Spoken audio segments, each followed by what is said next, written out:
Hi guys, welcome back to my channel S Chemistry. My name is Sonal, and in today's video we are going to study about a very important concept known as the formal charge. Okay, now if you are preparing for your 11th 12th standard, if you are in your 11th 12th standard, then this particular concept of formal charge will be introduced to you in 11th standard in a chapter which is known as chemical bonding.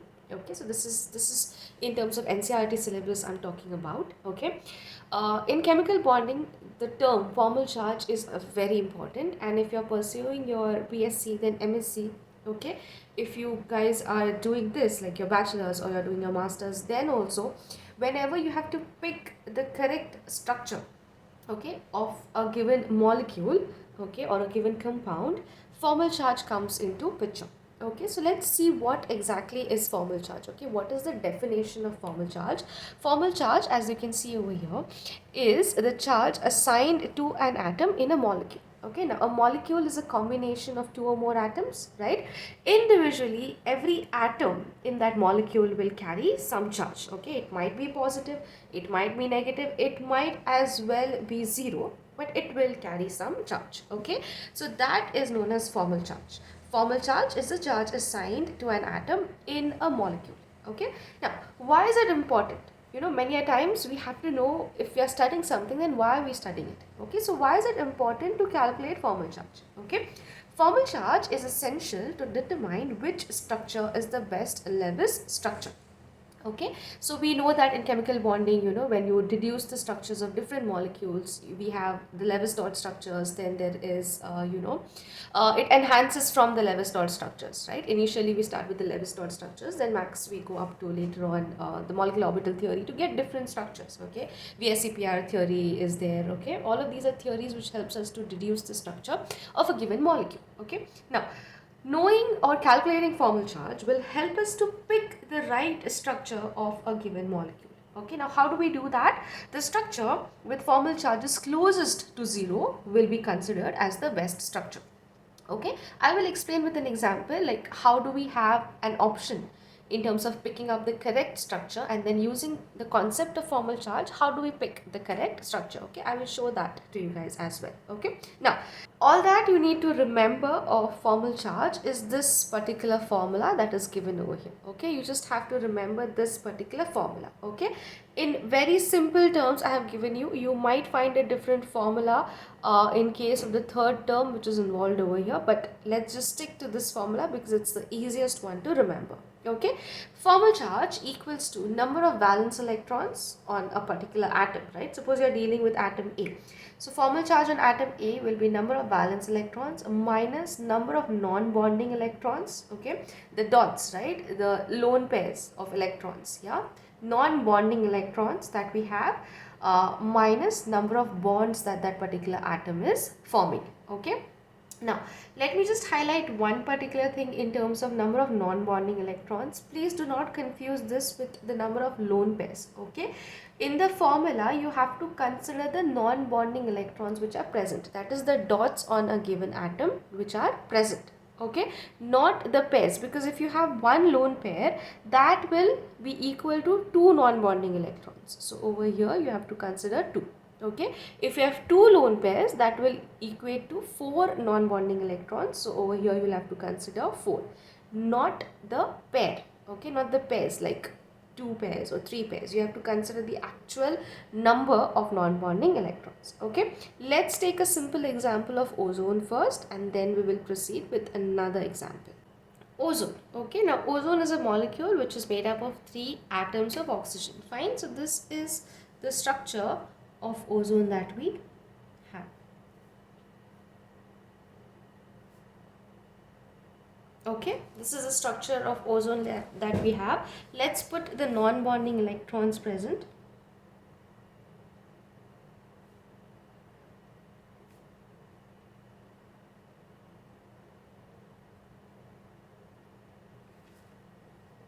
Now please note, this is the accepted structure of ozone. Okay, so now I'm just showing you the use of the formula, and then I will show you when you have options between a few structures, how do you pick the most relevant structure. Okay, now this is the structure of ozone. Yeah, it's a resonating structure, by the way, so you can have the double bond this side or you can have the double bond on the other side, and then you of course have the resonance hybrid. Okay, now what I'm going to do is, since we have 3 oxygen atoms, okay, I'm just going to label them. Okay, I'm just going to put this as oxygen atom 1, this I'm going to put as oxygen atom 2, and this I will put as oxygen atom 3. Okay, you can label it anyhow, like no strict rule that this has to be 1, this is 2, this is 3. No, this can be 1 2 3, this can be 1 2 3. It just so that you can calculate the formal charge for each of the atom. Okay, so I'm going to start with formal charge calculation for oxygen number 1. Okay, oxygen atom, which is number 1. Okay, so I'm going to start doing that particular calculation. So first of all, we have to know the number of valence electrons, right? Valence electrons you can know from the group number as well. We are dealing with oxygen over here, so that is going to be 6.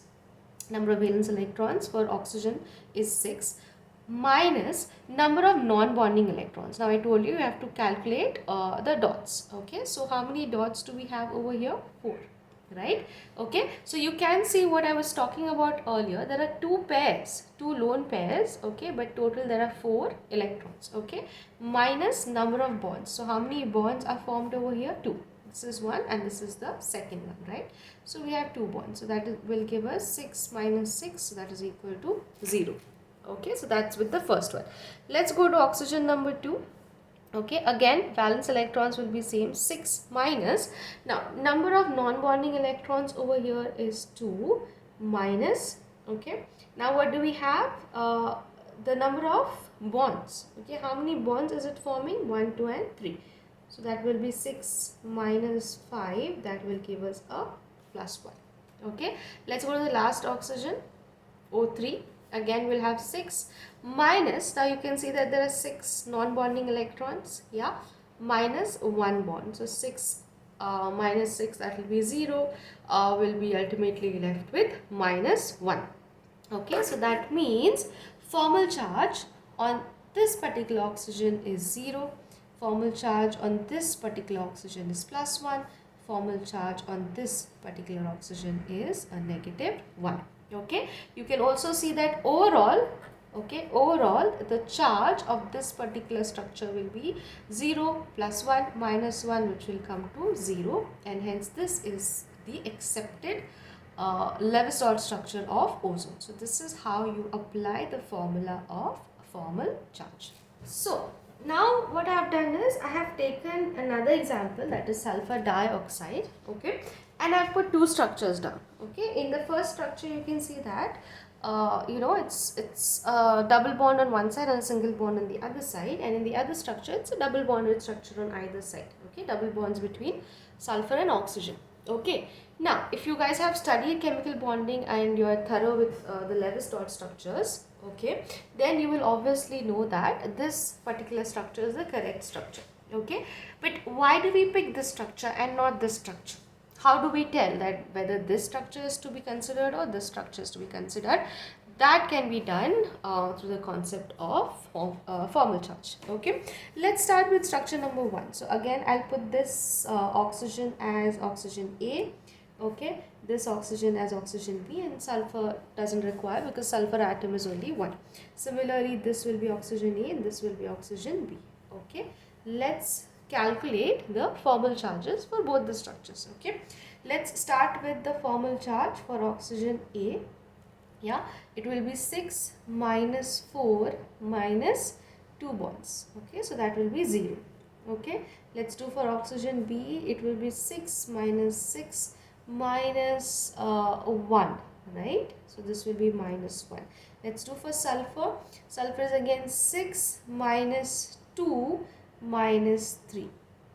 Okay, so we have 6 minus 2, okay, 2 electrons non-bonding, and then there are 3 bonds, so that will come to 6 minus 5, so that will be a plus 1. Okay, now let's quickly do the formal charge calculation on this side as well. Let's do it for oxygen A. Okay, this will be 6 minus 4 minus 2, so that will be 0. Okay, oxygen B will also be the same, 6 minus 4 minus 2, 0. And for sulfur, it's going to be 6 minus 2, okay, minus 4. So 6 minus 6 is also 0. Okay, now you can see, okay, the earlier concept that I told you, the structure to be considered should have the minimum values of formal charge. Okay, so values over here are 0 in all the three, on all the three atoms. Over here it is 0, minus 1 and plus 1. So this structure will be considered as the Levi-Strauss structure of sulfur dioxide. Okay, so this is how you apply. You can even try it with many other molecules. You can do it for ozone itself. Okay, why is it not double bonded on either side, or why is it not single bonded on either side? You know, why is it a double bond and a single bond? Okay, so with this I will conclude today's session, today's video on formal charge. Okay, I hope you guys did understand the concept, and if you guys did like this video, please give this video a thumbs up and please consider subscribing to my channel. I will see you guys next time. Until then, take care of yourself and bye bye.